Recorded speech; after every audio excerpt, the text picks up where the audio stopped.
Hello everyone, welcome back to my channel. जय माता दी friends.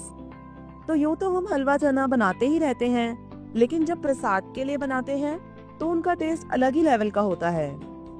तभी तो कहते हैं माँ के हाथ का खाना और भगवान के प्रसाद से अच्छा कुछ भी नहीं होता।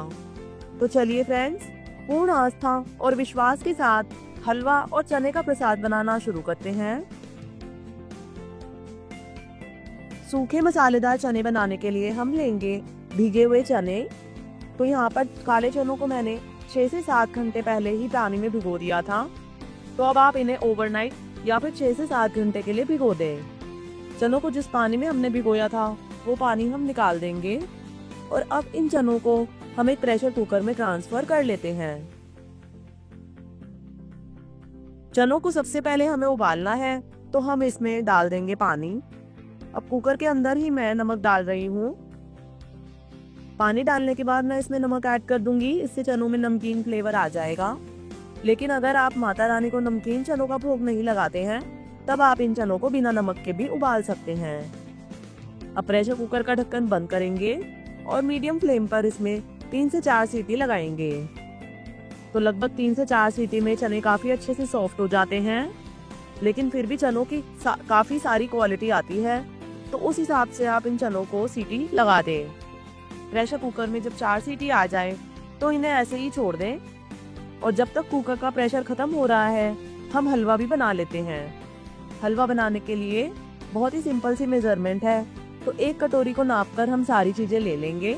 यहाँ पर इस कटोरी को नापकर मैंने 1 कटोरी सूजी ली है और जितनी मैंने सूजी ली है उतनी ही मैंने यहाँ पर चीनी ले ली है। तो इससे एकदम सही मीठा होगा हलवा। लेकिन अगर आप ज्यादा मीठा पसंद करते हैं तो चीनी का इस्तेमाल ज्यादा कर सकते हैं, कम पसंद करते हैं तो अपने अकॉर्डिंग कम कर सकते हैं। और जितनी सूजी ली है उसका आधा मैंने घी लिया है। तो अब क्या करना है, एक पैन लेंगे। पैन के अंदर 3 कटोरी पानी मैंने डाल लिया है। जिस कटोरी को नापकर हमने सूजी ली थी उसी कटोरी को नापकर मैंने यहाँ पर पानी लिया है। अब चीनी इसके अंदर डाल लेंगे और चीनी को अच्छे से इसके अंदर डिसॉल्व होने देते हैं। तो बस इसकी चाशनी वगैरह नहीं बनानी है हमको, ऐसे ही चीनी को इसके अंदर घोल लेंगे। चीनी अच्छे से मेल्ट हो गई है, तो चाशनी ठंडी ना हो इसके लिए मैंने इसको कवर कर दिया है। अब एक कढ़ाई लेंगे, उसके अंदर सबसे पहले घी गरम कर लेते हैं। तो जितना हमने घी लिया है उसके अकॉर्डिंग हलवे में बहुत ज्यादा घी नहीं दिखाई देगा, लेकिन अगर आपको बहुत ज्यादा घी चाहिए तो घी का इस्तेमाल ज्यादा कर सकते हैं। अब इसमें सूजी भी ऐड कर लिया मैंने और लो टू मीडियम फ्लेम पर इस सूजी को हम लगातार चलाते हुए अच्छे से रोस्ट कर लेंगे। सूजी का हलवा ऐसा है कि आप इस हलवे को ज्यादा घी में भी बना सकते हैं। अगर आप घी ज्यादा भी डाल देते हैं तो सूजी सारा घी अब्सॉर्ब कर ही लेती है। और अगर कम घी में भी बनाना चाहते हैं, चाहे तो 3-4 चम्मच में भी ये सूजी है वो बहुत अच्छे से रोस्ट हो जाती है। और क्योंकि ये सूजी आगे जाकर फूल जाती है तो कोई भी लम्स वगैरह इसमें नहीं पड़ते हैं। आटे के हलवे में तो अगर हम घी कम डाल देते हैं तो फिर बाद में उसमें गुठलियां पड़ जाती हैं। तो चाहे तो कम घी का इस्तेमाल करके भी ये हलवा बना सकते हैं। अब धीरे धीरे हमें सूजी को रोस्ट करना है, कम से कम 10-12 मिनट का समय इसमें लग जाएगा। तो अब देखें, सूजी को रोस्ट करते हुए 5 से 6 मिनट का समय हो गया है और सूजी का कलर थोड़ा गोल्डन हो गया है। तो अभी हम इसे और रोस्ट करेंगे, क्योंकि सूजी को बाद में जब हम पका लेते हैं पानी के अंदर तो फिर इसका कलर वापस थोड़ा लाइट हो जाता है। तो अच्छा सा हमने इसे ब्राउन कर लिया है और ऐसे टैप करते हैं तो घी है वो सूजी से सेपरेट भी होने लगता है। तो इस स्टेज तक सूजी को जरूर पकाएं और इस स्टेज पर सूजी में से बहुत ही अच्छी खुशबू भी आने लगती है। तो अब हम क्या करते हैं कि जिस पानी में हमने चीनी को घोल के रखा था वो पानी भी इसके अंदर ऐड कर लेते हैं। सारी चीजें बहुत ही गर्म है तो थोड़ा थोड़ा करके पानी डालेंगे और मिक्स करते जाएंगे। अगर आप चाहें तो इस स्टेज पर एक बार गैस का फ्लेम ऑफ भी कर सकते हैं, क्योंकि इस समय जब पानी हम डालते हैं तो बहुत ही ज्यादा ही उछलता है। तो गैस का फ्लेम ऑफ करके ये काम करें तो कोई दिक्कत भी नहीं होगी और आराम से ये पानी हम इसमें डाल देंगे। तो ये देखिए, काफी अच्छे से हमने इसे मिक्स कर लिया है। अब अगर आप चाहते हैं कि हलवा बहुत ही ज्यादा सॉफ्ट बने, इसके लिए इसे कवर करके पकाएं। तो हम इसको कवर करके पकाएंगे लो फ्लेम पर। तो कवर करने से क्या होगा कि हलवा बहुत ही अच्छा सॉफ्ट बनेगा। तो इसे कवर कर देती हूँ, बीच बीच में हम इसे चेक जरूर करते रहेंगे। 2 मिनट बाद चेक कर लेंगे। देखिए, सूजी ने सारा घी को एब्जॉर्ब कर लिया है अब अगर आपको हलवे की कंसिस्टेंसी इस तरह की पसंद है तो आप इसे इतना ही पकाएं, और अगर आप बहुत ज़्यादा खिला खिला हलवा पसंद करते हैं तो फिर इसे 2 मिनट के लिए और पका लें। तो अगर इस स्टेज पर भी आप इस हलवे की गैस को बंद कर देते हैं तो भी ये बहुत अच्छा लगता है, और ये ठंडा होगा तब ये और थोड़ा सा गाढ़ा हो जाएगा। अब मुझे थोड़ा खिला खिला हलवा ही पसंद है तो मैं क्या करती हूँ, इसे कवर करके दोबारा 2 मिनट के लिए पका लेती हूँ।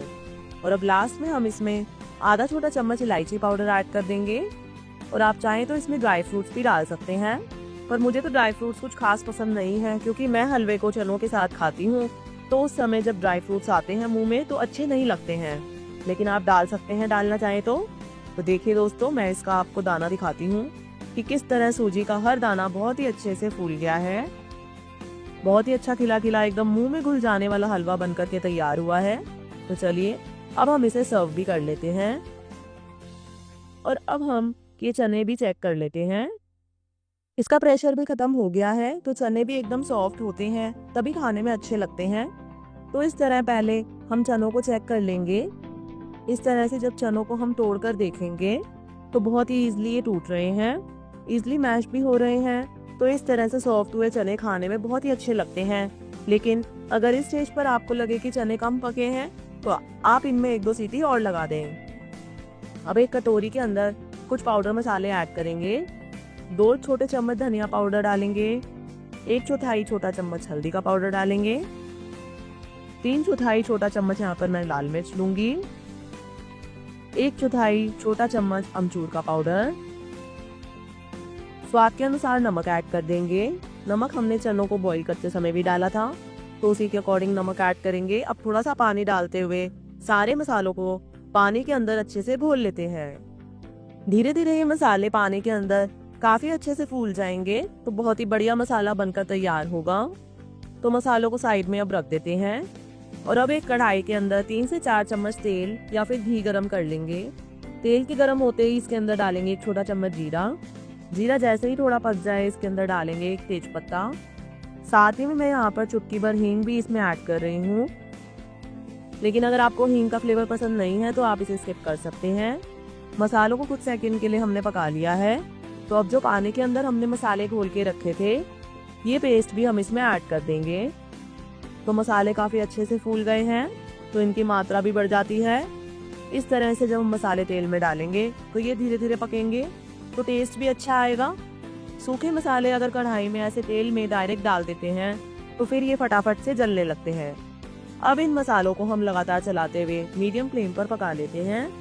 1 से 1.5 मिनट में ही आप ये देखेंगे कि इन मसालों से तेल वापस सेपरेट होने लगा है। तो इस तरह से मसालों से जब हम अच्छे से तेल छूट जाए तब हम इसमें क्या करेंगे कि जिस कटोरी में हमने मसाले घोल के रखे थे अभी इसमें थोड़े से मसाले हैं, तो चनों में से जो पानी निकला था उस पानी को मैं इस कटोरी में डाल दूंगी, और एक बार फिर से मसालों को चेक कर लेते हैं। जब पूरा ऑयल सेपरेट हो जाए तब इसमें और पानी डालना है हमको। थोड़ी देर के लिए जब पानी डालकर हम इसे और पकाएंगे तो मसाले और भी अच्छे फूलेंगे और बहुत ही बढ़िया मसाला बनकर तैयार होगा। एक बार फिर से 1-1.5 मिनट के लिए हमने इसे पका लिया है। तो देखिए मसालों का कलर कितना अच्छा हो गया है, काफ़ी अच्छे से मसाले फूल चुके हैं। अब इसमें डालेंगे हम 1 इंच अदरक का टुकड़ा जिसे मैंने इस तरह से एकदम बारीक कूट लिया है। साथ ही ऐड करेंगे 1 छोटा चम्मच कसूरी मेथी, 1 छोटा चम्मच डालेंगे इसके अंदर काली मिर्च का पाउडर, और इसी स्टेज पर मैं कुछ बारीक कटा हुआ धनिया पत्ती भी डाल दूंगी। तो ये भी इस तड़के में काफ़ी अच्छे से पक जाएंगे और बहुत ही अच्छा टेस्ट देंगे। तो बस कुछ सेकंड के लिए हम इन चीज़ों को भी मसालों के साथ अच्छे से पका लेते हैं। तो ये हमारा बहुत ही दानेदार बढ़िया मसाला बनकर के तैयार हो गया है। तो अब ये चने ऐड कर लेते हैं इसमें। चनों का जो पानी है वो मैंने सेपरेट कर दिया था। अब इन चनों को भी मसालों के साथ काफ़ी अच्छे से मिक्स कर लेंगे। वैसे तो ये चने हमने अच्छे से सॉफ्ट कर लिए हैं, लेकिन मसालों का फ्लेवर भी चनों में अच्छे से आ जाए इसके लिए हम कवर करके 4 से 5 मिनट के लिए मसालों के साथ भी इन चनों को पका लेंगे। अब अगर ऐसे पकाएंगे तो बहुत ही अच्छे से ये सूख जाएंगे। तो जो चनों का पानी था उबालते समय जो हमने डाला था वही मैं इसमें थोड़ा सा ऐड कर लूँगी। बहुत ज़्यादा पानी भी नहीं डालना है, नहीं तो ज़्यादा पानी डाल देंगे तो बहुत ही ज़्यादा समय लग जाएगा इस पानी को सूखने में। थोड़ा सा मैंने पानी डाल दिया है। अब कढ़ाई को हम कवर कर देते हैं। और कवर करके इसको 2 मिनट के लिए और पका लेते हैं। तो इसी स्टीम के कारण जो चने हैं वो बहुत अच्छे से सॉफ्ट भी हो जाएंगे और सारे फ्लेवर्स इन चनों में भी आ जाएंगे। और ये देखिए कितना बढ़िया कलर आया है चनों का। इस स्टेज पर मैं डाल रही हूँ इसमें 1 छोटा चम्मच चना मसाला। आप चाहे तो गरम मसाले का इस्तेमाल भी कर सकते हैं। अब थोड़ा सा इसमें पानी भी बाकी है। हमने इसमें ये चना मसाला भी डाल दिया है, तो कुछ देर के लिए हम इसे और पकाएंगे 1 से 1.5 मिनट के लिए और इनको दोबारा से कवर करके पका लेते हैं। 1.5 मिनट बाद चेक कर लेंगे तो देखिए सारा पानी सूख चुका है और मसाले चनों के ऊपर काफी अच्छे से कोट हो गए हैं। बहुत ही अच्छे मसालेदार चने बनकर तैयार हैं। देखने में भी ये बहुत ही अच्छे लग रहे हैं। तो चलिए हमारे चने भी बनकर तैयार हैं और हलवा हमने बना ही लिया है। तो अब इन्हें हम फटाफट सर्व कर लेते हैं। फ्रेंड्स, कैसी लगी मेरी वीडियो जरूर बताइएगा। चैनल को सब्सक्राइब कीजिएगा। Bye bye.